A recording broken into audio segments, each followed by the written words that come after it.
of Johannesburg. Let's now cross to our reporter in Durban at the University of KwaZulu-Natal. Simphiwe Makhanya is with some students there. A very good morning to you, Simphiwe. What are the students in KwaZulu-Natal saying? Thank you very much, Desiree. Good morning to you as well as our viewers at home. Well, certainly, Desiree, with the Finance Minister expected to deliver his budget speech for this year, I can tell you that a lot of students will be anticipating what it is going to change in terms of the budget adjustment. Here where we are, Desiree, we've seen quite a number of violent protests which have been happening since the beginning of this academic year, where students went on a rampage, burning buildings and also, destroying the property of the university. They were simply demanding that the university or the Department of Higher Education and Training actually gives them the right to actually register, even though they have historical debt. But with me, Desiree, I'm joined by Mphathi Majola, who is the chairperson of the UKZN SRC. But Majola, thank you very much for your time.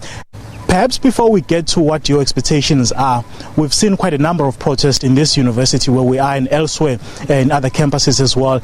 As the student command or as the people who are representing students, why are you allowing this to happen? Well, you would know that protesting is actually a right. It's not a privilege. So we would know that each and every time there's a problem, students will obviously resort to protest if they feel that their issues are not being attended to. And I think you might be aware that the primary issue which has made us to go to the street has been this issue of 15%. The fact that students have been required to pay 15% of their historic debt, including registration fee. And the argument was simply to say that students, they simply don't have that money, because even NSFAS beneficiaries were required to pay that money. Now, the argument is that you would not have applied for NSFAS if you had this money. Let me interrupt you there. You say protesting is right. That's not in dispute. What I'm actually asking you is, why are University of KwaZulu-Natal students being allowed to actually destroy the property of the university and also vandalize even some of the equipment that we've seen? Okay, well, I'm not sure which kangaroo court has convicted students of that which you are alleging that they've done. As far as I'm concerned, there's no student who has been convicted of arson, as well as students who've been convicted of vandalizing. But you condemn, obviously, these incidences? Well, we've been on record to say that we condemn any act of violence. That was our initial position. It is still our position even now, to say that when people are protesting, they should do it in a very orderly way.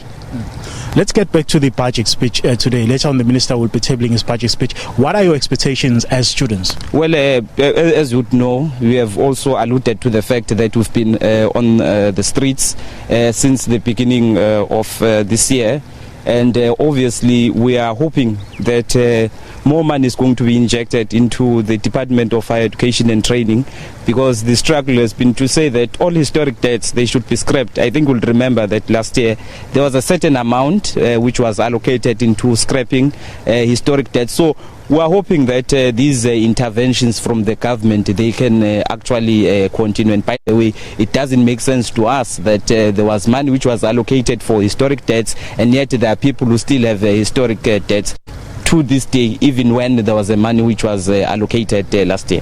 As it is now, the Department of Education and the Department of Health actually get a lion's share in terms of the national budget. Where is this money that you want going to come from?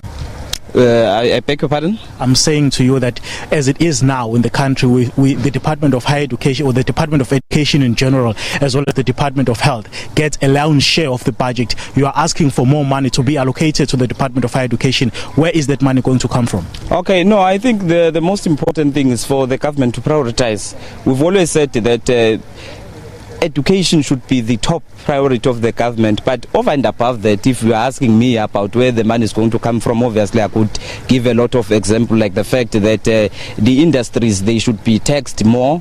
I could also give an example to say that the state-owned enterprises which are collapsing, they should be resuscitated, because we would know that we spend a lot of money in these state-owned enterprises, spend a lot of money in trying to bail out the state-owned enterprises, whereas that money could be channeled into higher education and training. So I could go on to cite examples of where the money is going to actually come from. But the most important thing is that the government must actually prioritize higher education and training.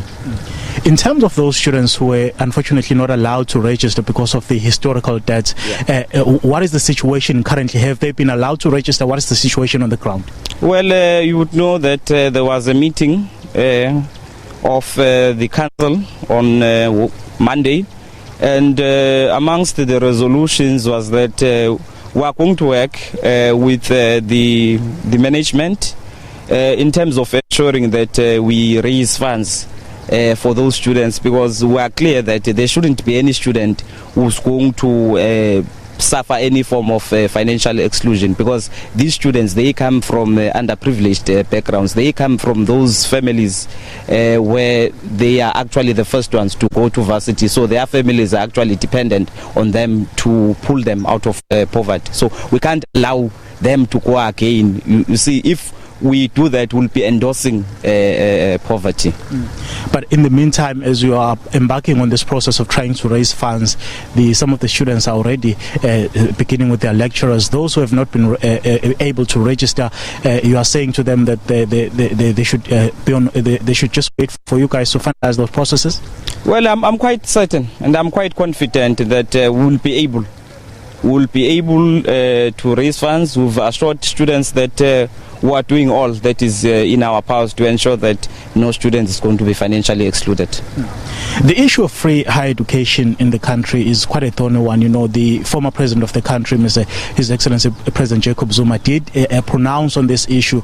But on the ground, what is hindering this process? Well, I can definitely say that the kind of free education that we have now is not the one that we fought for, is not the one which we had envisaged. For instance, we've always questioned the role of NSFAS in the era of free education. We had envisaged a kind of free education where if you qualify, you can simply present yourself to the institution of higher learning and you are actually able to register, we are actually able to study without paying any cent. So right now we are having a problem where there are just so many red tapes, where there are applications for NSFAS. Mind you that some of the students whom we are dealing with, they come from deep rural areas where they simply do not have access to the internet, where they do not have access to the resources, so that they are actually able to make applications for NSFAS.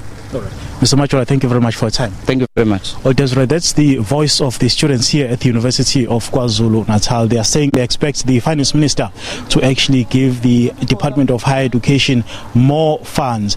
But the question then remains, where is that money going to come from? Desiree, back to you in Johannesburg. Thank you so much. It's important to know what the future generations feel about how we're spending resources in the country. Now, we asked